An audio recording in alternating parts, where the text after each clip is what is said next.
दोस्तों आज हम पढ़ने वाले हैं अध्याय 1 ठोस अवस्था लेक्चर 13 है।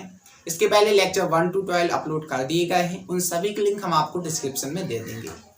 आज हम पढ़ने वाले हैं फलक केंद्रित घनीय सेल, समन्वय संख्या और संतुलन क्षमता की बात देखें। दोस्तों मैं हूँ आकाश और आप देख रहे हैं आकाश लेक्चर ऑनलाइन। आज हम पढ़ने वाले हैं फलक केंद्रित घनीय एफसीसी। हम पिछले वीडियो में पढ़ चुके हैं, एक बार छोटा सा रिवीजन कर लेते हैं। जो फलक केंद्रित घनीय सेल होता है उसकी आप पहचान कैसे करेंगे, तो मैं आपको सबसे पहले बता दूं जो फलक केंद्रित घनीय सेल होता है उसमें जो परमाणु होते हैं, परमाणु सभी कोनों पे उपस्थित होंगे और साथ ही साथ उसके जो फलक होती है फलक के केंद्र पे उपस्थित होंगे। आप जानते हैं जो घन होता है, घन में 6 फलक और 8 कोने होते हैं। और आप यह भी जानते हैं कि जो एक कोना है उसका योगदान 1/8 होता है और यहाँ पे 8 कोने हैं तो 8 से क्या कर देंगे, गुणा कर देंगे, प्लस 1/2 फलक का योगदान होता है। और फलक कितनी है, 6 फलक हैं।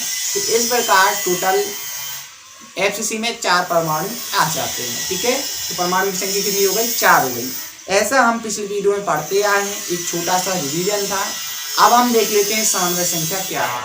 तो समन्वय संख्या क्या होती है, समन्वय संख्या का मतलब होता है कोई परमाणु है, ठीक है, कोई परमाणु है अपने आसपास जितने परमाणुओं से घिरा होता है वह इसकी समन्वय संख्या होती है। जैसे माने कि चलो कोई एक परमाणु है, अगर वो 4 लोगों से घिरा हुआ है, 4 परमाणुओं से घिरा हुआ है तो उसकी समन्वय संख्या कितनी हो जाएगी, 4 हो जाएगी। और यहाँ पे एक कीवर्ड लिखा हुआ है निकटतम। क्या लिखा हुआ है, निकटतम, मतलब जो सबसे निकट होंगे, ठीक है, वही उसकी क्या होगी, समन्वय संख्या होगी। यहाँ पे लिखा है किसी क्रिस्टल जालक में कोई परमाणु अपने निकटतम जितने परमाणु से घिरा होता है उसे उस परमाणु की समन्वय संख्या कहते हैं। इसके बाद है कैसे हम कैलकुलेट करेंगे, तो कैलकुलेट करना बिल्कुल आसान है। देखिए जो आपका फलक केंद्रित घनीय सेल है उसमें आप जानते हैं जो परमाणु हैं परमाणु कोने पे होंगे, साथ ही साथ में फलक के केंद्र पे होंगे।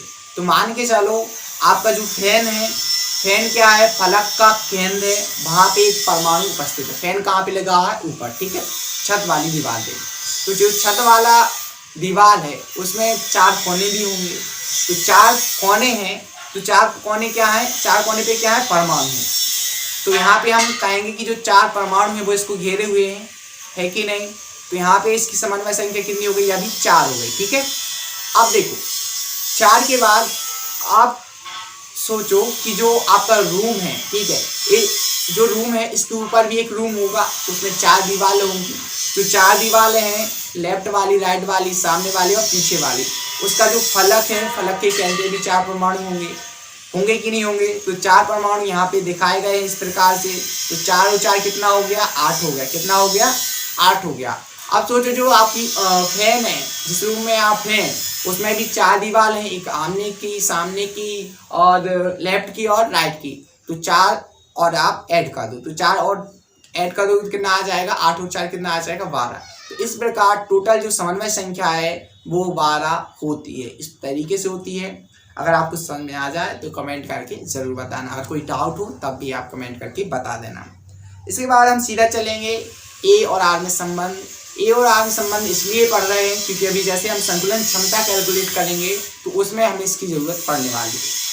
तो मैं आपको बता दूं जो एचसी होता है फलक केंद्रित घनीय सेल होता है, उसमें जो परमाणु होते हैं परमाणु किसी सतह पर या फलक पर उपस्थित होते हैं।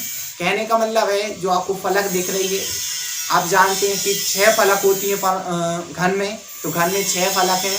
अब किसी एक फलक को अगर आप देखेंगे तो यहाँ पे देखिए परमाणु गोलाकार होते हैं, आप ये भी जानते हैं। तो यहाँ पे इसकी त्रिज्या कितनी हो गई, ए हो गई।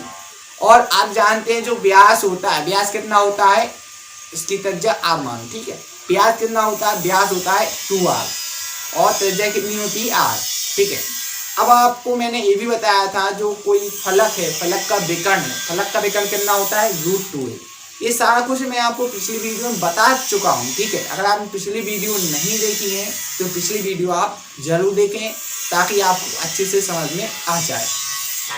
तो आप जानते हैं जो फलक का विकर्ण होता है वो √2a होता है। इसके बाद यहाँ पे अगर आप टोटल जोड़ोगे तो कितना आ जाएगा, 4r।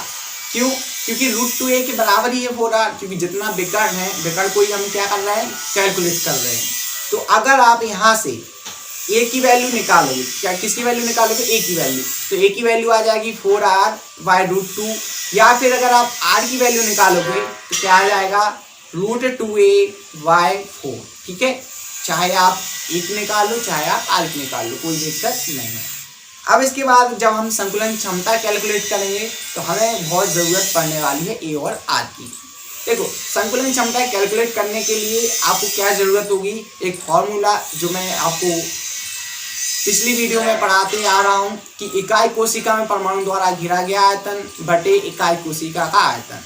इसके बाद लिखा है संकुलन क्षमता बराबर नंबर ऑफ एटम, परमाणुओं की संख्या, गुणित एक परमाणु का आयतन बटे इकाई कोशिका का आयतन।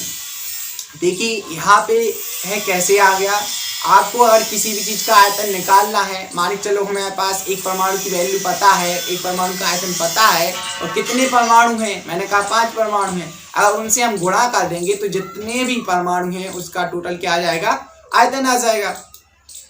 तो यहाँ पे देखिए जो number of atom into volume of one atom लिखा है, तो नंबर ऑफ एटम कितने हैं आप जानते हैं, जो एफसीसी होता है, एफसीसी में नंबर ऑफ एटम 4 होते हैं, into volume of one atom आप जानते हैं 4/3πr³ होता है। इसके बाद इकाई कोशिका का आयतन, देखिए यहाँ पे हम इकाई कोशिका घन ले रहे हैं तो घन का आयतन एक ही हो जाएगा, अगर हम और कुछ लेते तो उसका आयतन हमें यहाँ पे लिखना पड़ता है। ठीक है, क्योंकि आप जानते हैं जो घन होता है, घन का आयतन क्या होता है, AQ होता है। तो यहाँ पे अब आपको क्या करना है, या तो आप ए की वैल्यू रख दो या फिर आप आर की वैल्यू रख दो, जिससे आर या ए कैंसिल हो जाए और हमें क्या मिल जाए, एक वैल्यू मिल जाए। तो यहाँ हम नेक्स्ट स्लाइड में देखेंगे, नेक्स्ट स्लाइड में क्या देखो यहाँ पे लिखा है, तो जो आपका क्या था 4 × 4/3πr³ था और अपॉन क्या था AQ, और अभी हमने रिलेशन निकाला है √2a = 4r, तो आप यहाँ पे किसकी वैल्यू रख दो, मान के चलो आप ए की रख दो, तो ए की वैल्यू क्या आ जाएगी 4r/√2।